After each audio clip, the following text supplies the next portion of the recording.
हमें wedding hall दिखाया जाता है जो कि पूरा का पूरा सज चुका था और वहाँ पे मेड्स और बटलर सारे काम कर रहे थे सजावट के लिए। और तभी वहां से लपेल भागता हुआ आ रहा है और पीछे से टिया उसको रोकती है। वो कहती है आप मत जाए वहां, आप थोड़ी देर बाद मिस लिजेल को देख तो लेंगे। तो लपेल कहता है नहीं, मुझे अभी देखना है उसे।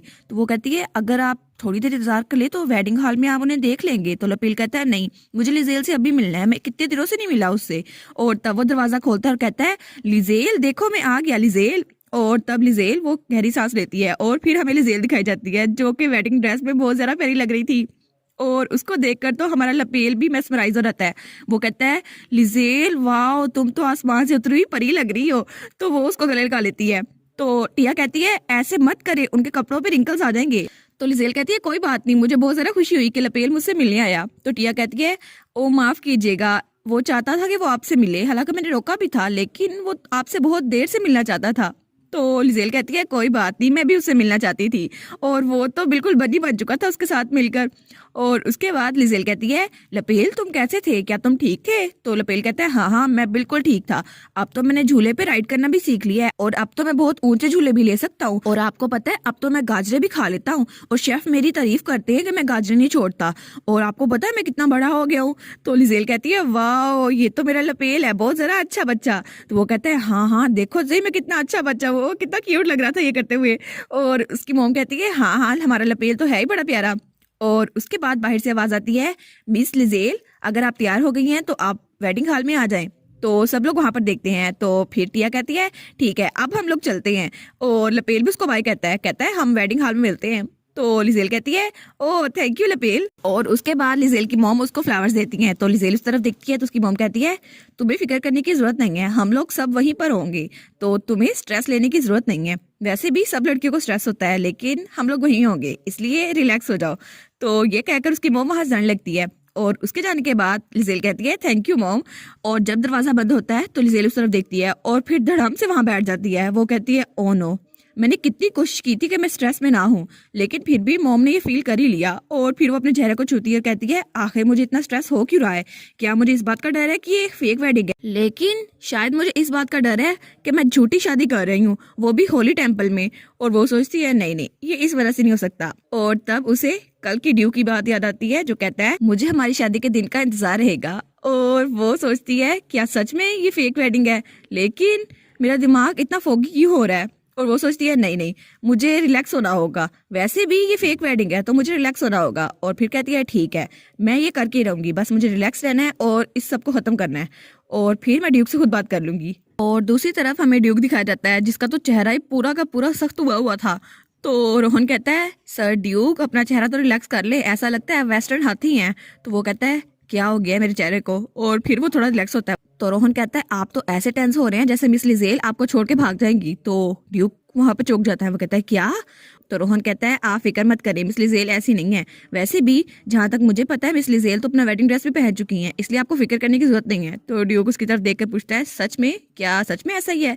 तो वो कहता है हाँ बिल्कुल, और आपको फिक्र करने की जरूरत नहीं है, बिल्कुल भी जरूरत नहीं है, आपको बस थोड़ा रिलैक्स रहना होगा। और वैसे भी अब तो आपकी शादी होने वाली है। तो ड्यूक वहां से खड़ा होता है और कहता है फिर भी मुझे इतना सारा टेंस क्यों महसूस हो रहा है? तो वो ड्यूक को देखता है जो थोड़ा परेशान लग रहा था। तो रोहन कहता है योर हाइनेस डी ड्यूक, आपको रिलैक्स रहने की जरूरत है, वैसे भी मिस वेरेजल ऐसी नहीं है जो अपने कॉन्ट्रैक्ट को तोड़ दें, और वैसे भी आज के दिन से वो आपकी बीवी बनने वाली हैं, इसलिए आपको फिक्र करने की जरूरत नहीं है। तो ड्यूक कहता है क्या? तो वो कहता है हाँ वैसे भी आज से आपका कॉन्ट्रैक्ट शुरू हो रहा है और 1 साल के लिए वो आपके साथ रहेंगी, तो आपको इस मौके का फायदा उठाना चाहिए। वैसे भी कुदरत आपको उनके साथ लेकर आई है, तो आपको उनके साथ अपना हर चांस ज़ाया नहीं करना चाहिए, आपको रिलैक्स होकर एंजॉय करना चाहिए। तो ड्यूक वो थोड़ा चुप होता है। तो रोहन कहता है अब क्या आपका इरादा है, आपका इस बारे में क्या ओपिनियन है, क्या आप रिलैक्स हो गए? तो ड्यूक को स्माइल करता है और कहता है थैंक यू रोहन, तुमने मुझे मोटिवेट कर दिया। और फिर हमें वेडिंग हॉल दिखाया जाता है जहाँ प्रीस पूछता है क्या आप लोग एक दूसरे को हस्बैंड और वाइफ कबूल करते हैं? तो ड्यूक कहता है हाँ मैं एग्री करता हूँ इस बात से।